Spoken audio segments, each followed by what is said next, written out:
Good morning વિદ્યાર્થી મિત્રો. હવે લાસ્ટ લેક્ચરની અંદર આપણે જે મેન્ડલના જે એક સંકરણ જે પ્રયોગ હતા, બરાબર, એમની જે રજૂઆત હતી એ દ્વિપદીય સઘન્યતા સમીકરણ સાથે ગાણિતિક સ્ટેપ સાથે આપણે એની એક કમ્પેરિઝન કરી હતી અને આપણને સાબિતી પ્રાપ્ત થઈ હતી. હવે એના પછીનો જે આપણો ટોપિક છે મિત્રો, આજે આપણે આ લેક્ચરની અંદર 3 ટોપિકની ચર્ચા ખાસ કરીશું.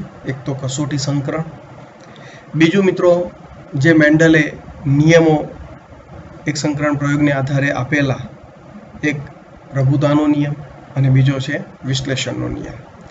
તો એ બંને ટોપિક પણ આજે આપણે આપણા લેક્ચર દરમિયાન ચર્ચા કરીશું. હવે પહેલી વાત કરવી છે મિત્રો કસોટી સંકરણની. કસોટી સંકરણ, હવે એકચ્યુઅલી આ ટોપિક શું છે, પહેલા તો એનું જ્ઞાન આપણી અંદર પ્રાપ્ત થવું જરૂરી છે. કસોટી સંકરણ એકચ્યુઅલી એ બેક ક્રોસના પેટા પ્રકાર તરીકે ઓળખાય છે. બેક ક્રોસ કહેવાય મિત્રો એને. બેક ક્રોસના 2 પેટા પ્રકાર છે, એક આઉટ ક્રોસ અને બીજું છે test cross. Test cross English word છે, એનું ગુજરાતી આપણને કસોટી સંકરણ આપ્યું છે, પરંતુ આપણને આપણા સિલેબસમાં આઉટ ક્રોસનો કોઈ જગ્યાએ ઉલ્લેખ કર્યો નથી. ચલો, ક્લિયર છે. પરંતુ એની વ્યાખ્યા, એને ચાર્ટ સાથે આજે આપણે આ ટોપિક સમજવાનો છે કે જેથી આપણું ચિત્ર એકદમ ક્લિયર થઈ જાય. રેડી? તો પહેલા આપણે ચાર્ટ જોઈએ અને પછી બુકની વાક્ય રચના સાથે આપણે એની ચર્ચા કરીશું. ક્લિયર છે? ઓકે, ચલો અહીંયા ધ્યાન દરેકનું. હવે અહીંયા જુઓ મિત્રો, બેક ક્રોસ મેં હેડિંગ માર્યું છે. હવે છે શું અહીંયા એકચ્યુઅલી ચર્ચા શાની છે મિત્રો? ધારો કે આપણને F1 સંતતિ કે F2 સંતતિ જે પ્રાપ્ત થઈ, બરાબર, એમાં ધારો કે F1 માં તો બધા ઊંચા જ મળે છે, પરંતુ F2 માં ઊંચા અને વામન બંને મળે છે. હવે વામનનું તો તમે જનીન બંધારણ તરત કહી દેશો કે ભાઈ સ્મોલ ટી છે, કારણ કે એમાં પ્રભાવી અભિવ્યક્તિ શું છે? ગેરહાજર છે. પરંતુ જે ઊંચા છોડ છે, ચાહે F1 સંતતિ હોય કે F2, તો તમે બાહ્ય સ્વરૂપથી તો કહી દેશો કે ભાઈ આમાં પ્રભાવી લક્ષણ વ્યક્ત થયું છે, પરંતુ એ ઊંચો છોડ સમયુગ્મી છે કે વિષમયુગ્મી, એ જાણવાની જે પદ્ધતિ છે મિત્રો, બરાબર, એ છે મિત્રો કસોટી સંકરણ. કે ભાઈ તમે જે ઊંચો છોડ પસંદ કર્યો છે અથવા તમે જે F1 કે F2 માં તમને જે ઊંચો છોડ મળ્યો, એ ઊંચો છોડ સમયુગ્મી છે કે વિષમયુગ્મી, એ નક્કી કરવા માટેની આ પદ્ધતિ છે કસોટી સંકરણ. પરંતુ તમે જોઈ શકો છો કે કસોટી સંકરણ જે ખરું, અહીંયા આપણે એમ કહી શકીએ કે કસોટી સંકરણ માટે મેં એક શબ્દ અહીંયા વાપરેલો છે મિત્રો, બેક ક્રોસ. શું શબ્દ છે? Back cross. રેડી? તો એની વાત કરીએ મિત્રો, તો આ બેક ક્રોસ છે શું? તો જુઓ મિત્રો, બેક એટલે પાછું. એટલે આપણે જે F1 કે F2 સંતતિ પ્રાપ્ત થાય છે ને, એ F1 સંતતિ કે F2 સંતતિનું પિતૃ સાથેનું સંકરણ. સમજો મિત્રો, F1 કે F2 સંતતિનું કોની સાથે સંકરણ? પિતૃ સાથેનું સંકરણ. હવે પિતૃ આપણી પાસે 2 હતા, બંને શુદ્ધ હતા, એક ઊંચો હતો અને એક વામન હતો. તો એમની સાથેના સંકરણને મિત્રો શું કહે છે? બેક ક્રોસ કહે છે. બરાબર? જો અહીંયા વાક્ય રચના આપણને એ જ વસ્તુ વાપરેલી છે મિત્રો, કે ભાઈ વિરુદ્ધ સંકરણ એ એક એવું સંકરણ છે કે જેમાં F1 સંતતિઓ, F1 F2 પણ, બરાબર, તેઓના ગમે તે એક પિતૃ સાથે સંકરણ કરે છે. એને જ મિત્રો બેક ક્રોસ કહે છે. રેડી? હવે એ બેક ક્રોસના 2 પ્રકાર છે. હવે તમે બંને પિતૃ સાથેના સંકરણની પદ્ધતિ છે. તમે જો પ્રભાવી પિતૃ સાથે સંકરણ કરો છો તો એને મિત્રો શું કહેવાય? આઉટ ક્રોસ કહેવાય. રેડી? અને તમે એને પ્રચ્છન્ન પિતૃ સાથે સંકરણ કરો તો એને ટેસ્ટ ક્રોસ, મતલબ કે કસોટી સંકરણ તરીકે ઓળખવામાં આવે છે. ચલો, ક્લિયર છે? ઓકે, તો પહેલા આપણે કોની વાત કરીએ? આઉટ ક્રોસની. રેડી? વાત કરીએ મિત્રો આઉટ ક્રોસ. આઉટ ક્રોસનો ઉલ્લેખ શા માટે આપણને બુકમાં ઉલ્લેખ નથી કર્યો? બરાબર? તો અહીંયા જુઓ શું કહે છે કે જ્યારે F1 સંતતિ પ્રભાવી પિતૃ સાથે સંકરણ કરે, બરાબર, F1 સંતતિનું કોની સાથે? પ્રભાવી પિતૃ સાથે સંકરણ થાય, એને જ મિત્રો આઉટ ક્રોસ કહેવાય.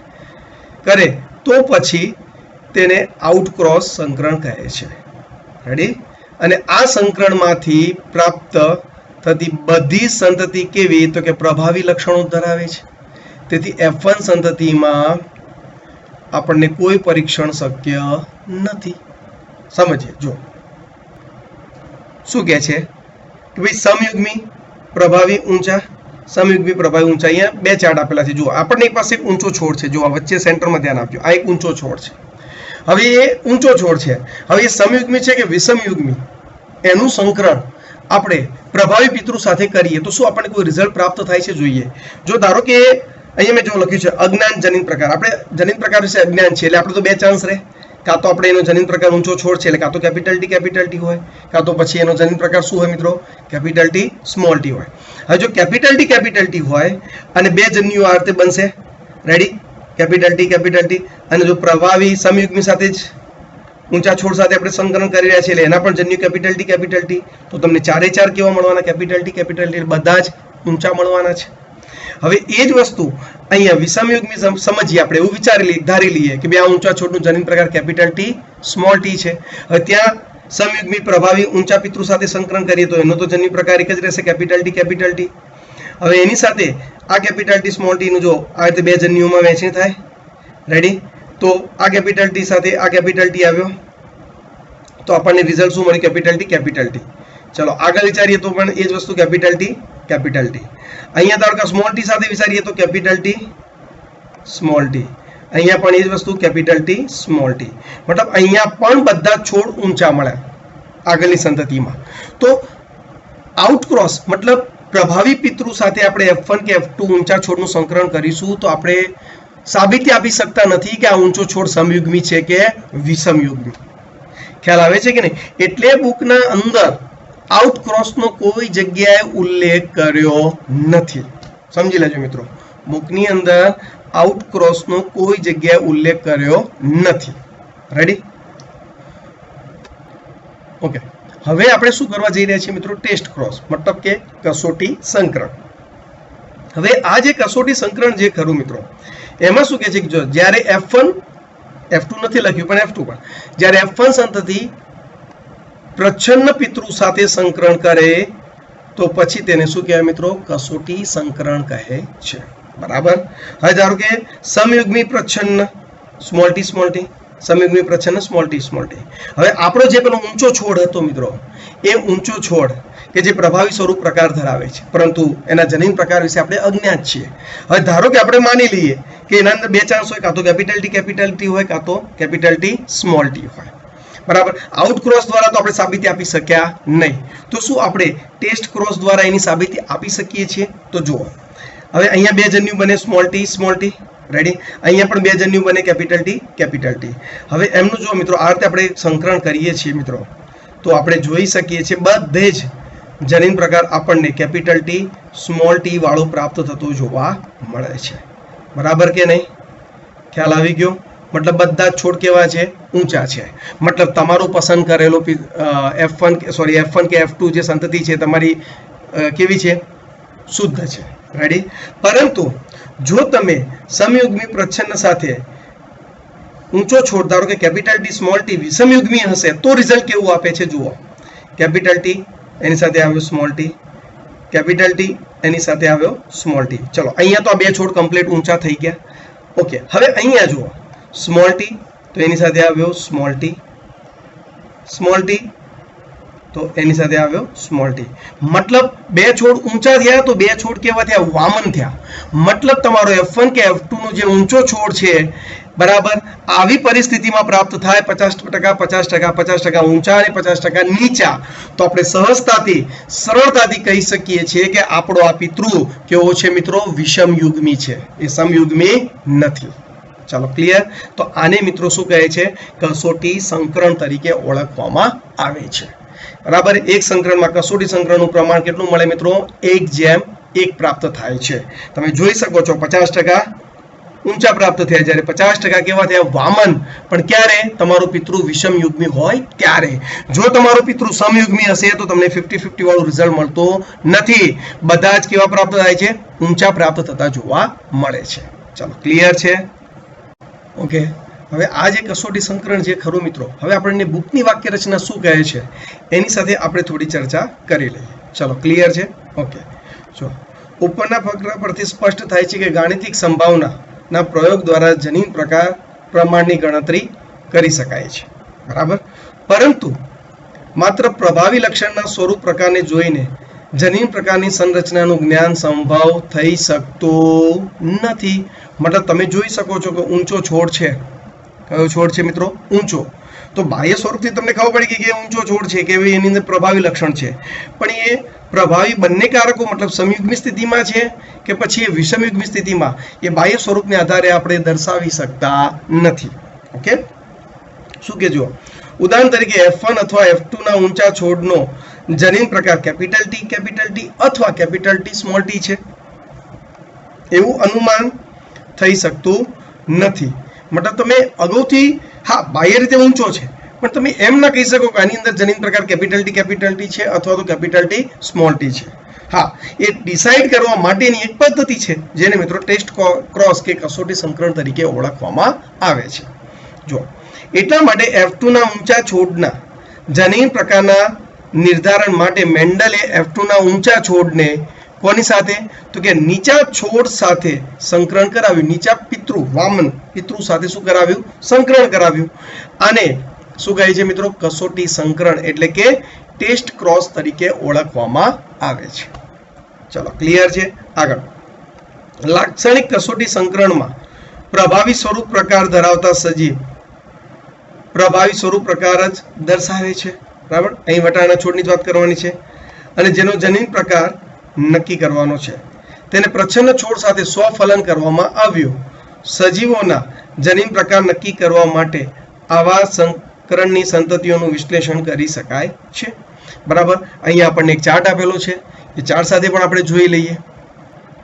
હવે જુઓ, અહીંયા બુકની અંદર બી આપણને આ ચાર્ટ અહીંયા આપેલો છે. હવે બુકની અંદર તમે જુઓ છો મિત્રો, એને ઊંચાઈની પણ એને પુષ્પના કલર માટેનું લીધું છે.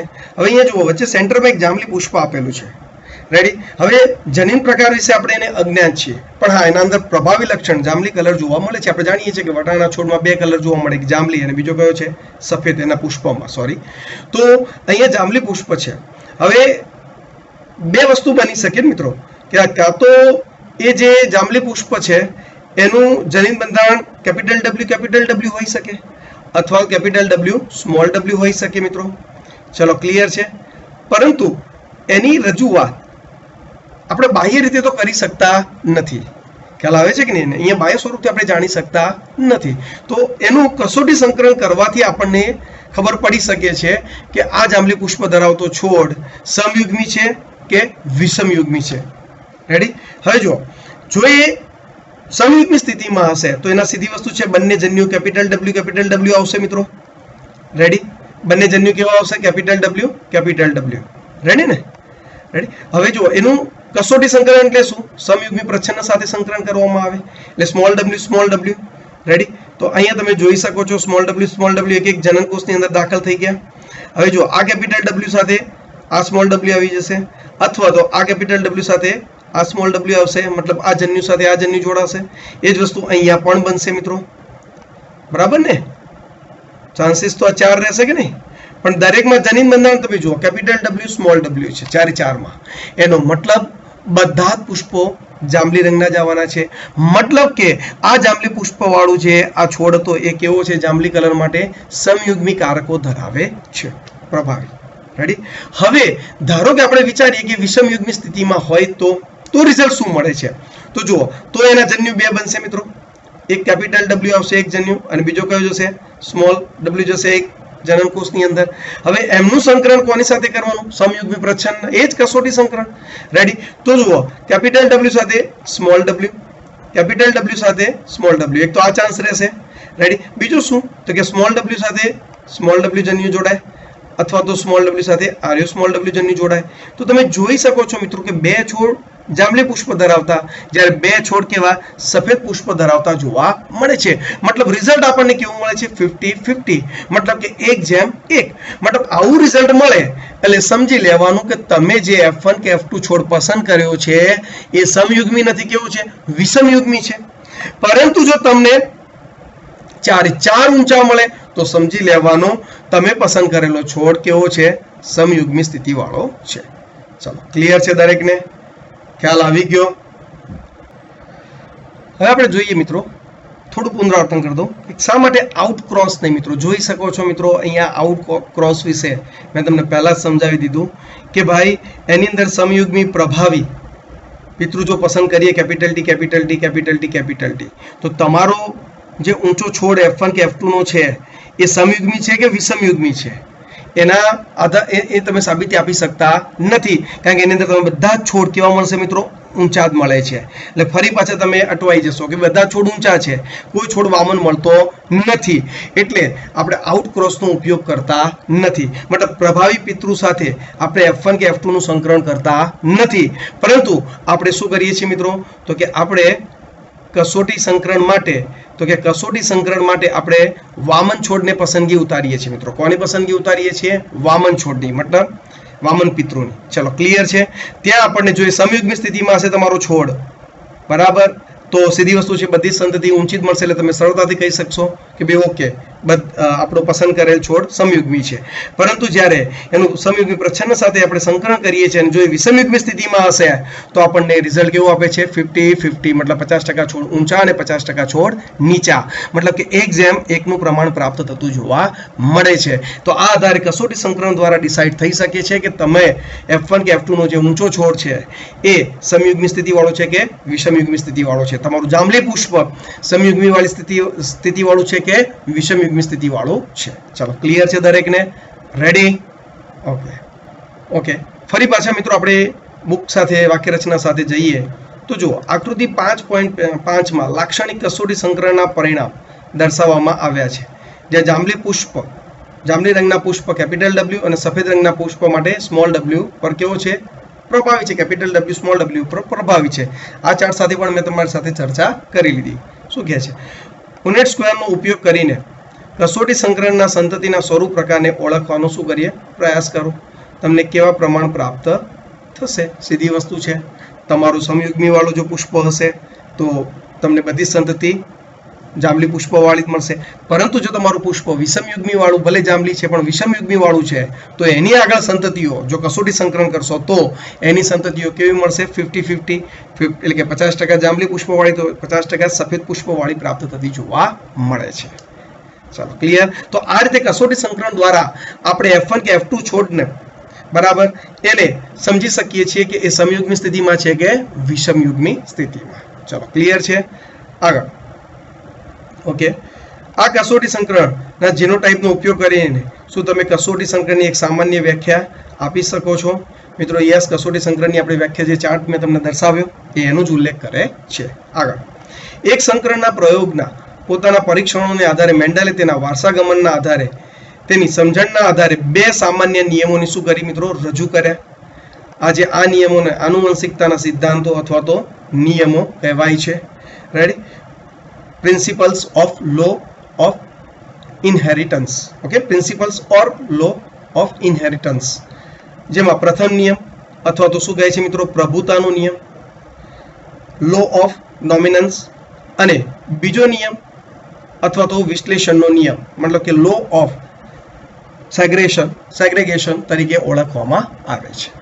ચાલો ક્લિયર છે?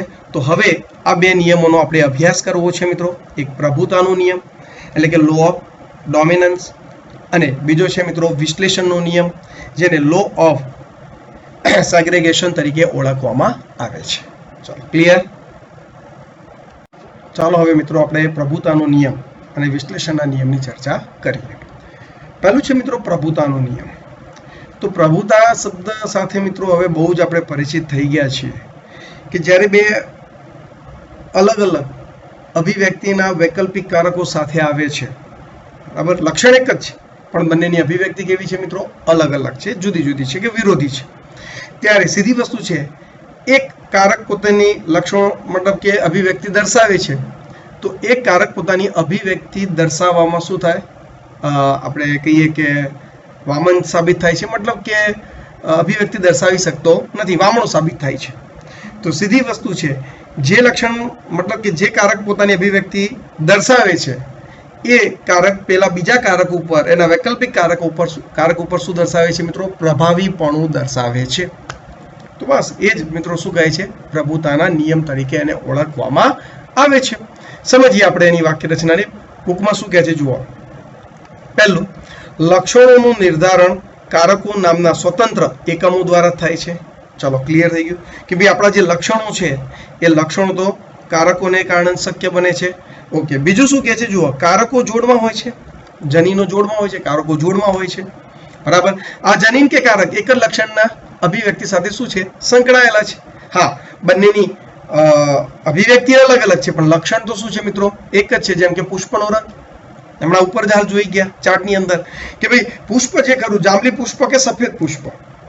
રેડી. હવે તમે ધારો કે એક જાંબલી પુષ્પના છોડને એક સફેદ પુષ્પના છોડ વચ્ચે સંકરણ કરાવે તો F1 સંતતિમાં ધારો કે જાંબલી પુષ્પ આવે છે બધા જ, તો એનો મતલબ શું થયો કે જાંબલી પુષ્પ માટેનું જે કારક છે એ સફેદ પુષ્પના રંગ માટેના કારક ઉપર શું થઈ ગયું, પ્રભાવી થઈ ગયું. રેડી. ચલો ક્લિયર છે. ઓકે, આગળ. જો કારકની જોડના બે કારકો અસમાન હોય તો મતલબ વિરોધાભાસી, તો તેમાંથી એક કારક બીજા કારક પર શું પ્રભાવી હોય છે. એટલે કે એક પ્રભાવી તો બીજું શું બની જશે મિત્રો, પ્રચ્છન્ન બનતું જોવા મળે છે. જો બંને સરખા હશે તો કેપિટલ ટી તો સીધી વસ્તુ છે, બંને વધારે ઊંચાઈની જ અભિવ્યક્તિ દર્શાવે છે. તો કોઈ પ્રભાવી નથી, કોઈ પ્રચ્છન્ન નથી. સ્મોલ ટી બંને વામન અભિવ્યક્તિ દર્શાવે છે, કોઈ પ્રભાવી કોઈ પ્રચ્છન્નનો સંબંધ નથી. પરંતુ બે વૈકલ્પિક કારકો અલગ અલગ અભિવ્યક્તિ સાથે સંકળાયેલા છે, વિરોધાભાસી અભિવ્યક્તિ સાથે સંકળાયેલા છે. રેડી. તો સીધી વસ્તુ છે, એકના લક્ષણ અભિવ્યક્ત થાય છે સંતતિમાં, એકનું લક્ષણ અવ્યક્ત રહે છે, મતલબ વ્યક્ત થતા નથી. તો જેના વ્યક્ત થયા એ પ્રભાવી થઈ ગયો, જેના વ્યક્ત ન થયા એ શું બની ગયો, પ્રચ્છન્ન બનતો જોવા મળે છે. રેડી. આગળ. F1 માં માત્ર એક પિતૃના લક્ષણોનું અભિવ્યક્ત થવું તથા F2 માં બંને પિતૃના લક્ષણોનું અભિવ્યક્ત થવું એ પ્રભુતાના નિયમ દ્વારા સમજાવી શકાય છે. બરાબર. કે જ્યાં સુધી કેપિટલ ટી હાજર હતું ત્યાં સુધી બધા છોડ ઊંચા થતા હતા F1 માં, પરંતુ F2 માં શું થયું તો કે 4 માંથી 3 છોડમાં કેપિટલ ટી ની હાજરી જોવા મળતી હતી, પરંતુ એક છોડમાં કેપિટલ ટી ની શું હતી, ગેરહાજરી. તો સીધી વસ્તુ છે, જેવો એ ગેરહાજર છે તરત જ પ્રચ્છન્ન કારકે પોતાના લક્ષણોની અભિવ્યક્તિ દર્શાવતા જોવા મળે છે. ચલો ક્લિયર છે. ઓકે. F2 માં 3:1 નું પ્રમાણ કેવી રીતે પ્રાપ્ત થાય છે એ પણ સ્પષ્ટ સમજાય છે. ચલો ક્લિયર. હાલત મેં તમને કીધું કે જ્યાં કેપિટલ ડી હાજર હશે એ બધા જ તમને ઊંચા છોડ મળશે. એક મતલબ દર 4 માંથી એક છોડ એવો હોય છે કે જેનો કેપિટલ ટી મતલબ કે પ્રભાવી કારકની ગેરહાજરી હોય છે, મતલબ એ કેવું થાય છે, વામન થતો જોવા મળે છે. ચલો ક્લિયર. તો આ થઈ ગયું મિત્રો પ્રભુતાનો નિયમ. હવે છે મિત્રો વિશ્લેષણના નિયમની વાત કરવાની છે. વિશ્લેષણ એટલે શું, તો આપણે આગળ પણ ચર્ચા કરી ગયા કે ભાઈ પિતૃની અંદર એક લક્ષણની રજૂઆત કરવા માટે બે વૈકલ્પિક કારકો હોય. હવે વૈકલ્પિક કારકો સમાન પણ હોઈ શકે, ભિન્ન પણ હોઈ શકે. જેમ કે કેપિટલ ટી છે તો સમાન છે, કેપિટલ ટી સ્મોલ ટી તો બંને વૈકલ્પિક કારકો કેવા છે, વિષમ યુગ્મી માટે મતલબ કે અલગ અલગ અભિવ્યક્તિ દર્શાવતા વૈકલ્પિક કારકો છે. હવે આગળ અર્ધીકરણ થાય સમજી લો તો પેલો કેપિટલ ટી વાળો જે છોડ હતો એમાં તો જેટલા બી જન્યુ બનશે કેપિટલ ટી વાળા બધા જ જન્યુ એના એક સરખા જ બનશે. મતલબ સમયુગ્મી જે પિતૃ હશે તો એના બધી જ આગળ જન્યુઓ એક સરખા જનીન બંધારણ એક સરખો જ કારકો ધરાવતો હશે કેપિટલ ટી. પરંતુ જો વિષમયુગ્મી છોડ હશે તો એમાંથી બનતા જેટલા પણ જન્યુઓ હશે એ 50-50 વહેંચાઈ જશે, કારણ કે 50% જન્યુઓમાં કેપિટલ ટી જવાનો છે તો 50% જન્યુઓમાં સ્મોલ ટી જાય છે. તો એ વિશ્લેષણ થવું, એ વહેંચણી થવી, બરાબર, એ જ મિત્રો વિશ્લેષણનો નિયમ. બરાબર, એટલે કે લો ઓફ સેગ્રેગેશન. ચલો ક્લિયર. જોઈએ બુક સાથે આપણે એની વાક્ય રચના જોઈએ. આ નિયમ એ તથ્ય પર આધારિત છે કે એલલ એકબીજા સાથે મિશ્રિત થયા વગર સાથે રહે છે. જેમ કે કેપિટલ ટી સ્મોલ ટી ભેગા રહેતા ને F1 છોડમાં, છોડ ભલે ઊંચો હતો પરંતુ બંને કારકો હાજર હતા. અને F2 પેઢીમાં બંને લક્ષણોની પુનઃ અભિવ્યક્તિ થઈ જાય છે. F1 માં કોઈ વામન છોડ હતો જ નહીં, પરંતુ F2 માં તમને ઊંચા તો મળે પણ સાથે સાથે વામન છોડ પણ જોવા મળે છે. ભલે પછી તે પૈકી એક F1 પેઢીમાં અભિવ્યક્ત થતું ન હોય, કારણ કે આપણે F1 પેઢીમાં કોઈ વામન છોડ મળ્યો નહોતો. પિતૃમાં બંને એલલ આવેલા હોય છે. જન્યુઓના નિર્માણ સમયે કારકો એકબીજાથી અલગ પડે છે અને તે પૈકીનું એક જ કારક જન્યુ કોષમાં શું થાય મિત્રો, દાખલ થાય છે. સમયુગ્મી પિતૃ હોમોજાઇગસ પેરેન્ટ્સ દ્વારા ઉત્પન્ન થતા બધા જ જન્યુઓ કેવા રહેવાના, સમાન રહેશે. કાં તો દરેક જન્યુ કે જો સમયુગ્મી કેપિટલ ટી હશે તો એના બધા જ જન્યુમાં શું આવવાનું? કેપિટલ ટી જ આવવાનું છે. જો સ્મોલ ટી સમયુગ્મી પિતૃ હશે તો એના બધી જ જન્યુઓની અંદર સ્મોલ ટી આવશે. રેડી? પરંતુ જ્યારે વિષમયુગ્મી પિતૃ હેટરોઝાઇગસ પેરેન્ટ્સ દ્વારા બે પ્રકારના જન્યુઓનું ઉત્પન્ન થાય છે, જેમાં પ્રત્યેકમાં એક અલગ એટલે કે એક એલએલ સરખા પ્રમાણમાં હોય છે. મતલબ એકમાં કેપિટલ ટી જાય તો એકમાં સ્મોલ ટી જતો આપણને જોવા મળે છે. ચલો ક્લિયર છે મિત્રો? રેડી? આ જ વસ્તુ આપણે આગળ ચાર્ટની અંદર પણ મિત્રો આ વિશ્લેષણની જ વાત અહીંયા આપણે જોઈ શકાય છે. જો અહીંયા તમે સમજો કે અહીંયા capital T sorry capital W small W બે વૈકલ્પિક કારકો છે. રેડી? તો બંને એકની અંદર કેપિટલ ડબલ્યુ ગયો, ધ્યાન આપજો મિત્રો, એકની અંદર કેપિટલ ડબલ્યુ ગયો,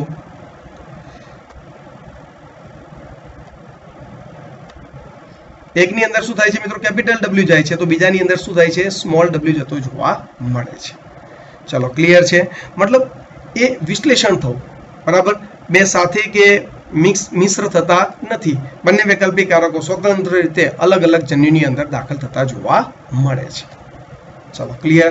તો આ થઈ ગયું મિત્રો આજના આપણા ટોપિકની અંદર કસોટી સંકરણ આપણે અભ્યાસ કર્યો. સાથે સાથે આપણે પ્રભુતા અને વિશ્લેષણના નિયમોની પણ ચર્ચા કરી. હવે આપણે આગળ વાત કરી મિત્રો કે એક કારક પ્રભાવિત થાય છે અને બીજો કારક શું બની જાય? પ્રચ્છન્ન થઈ જાય F1 સંતતિમાં.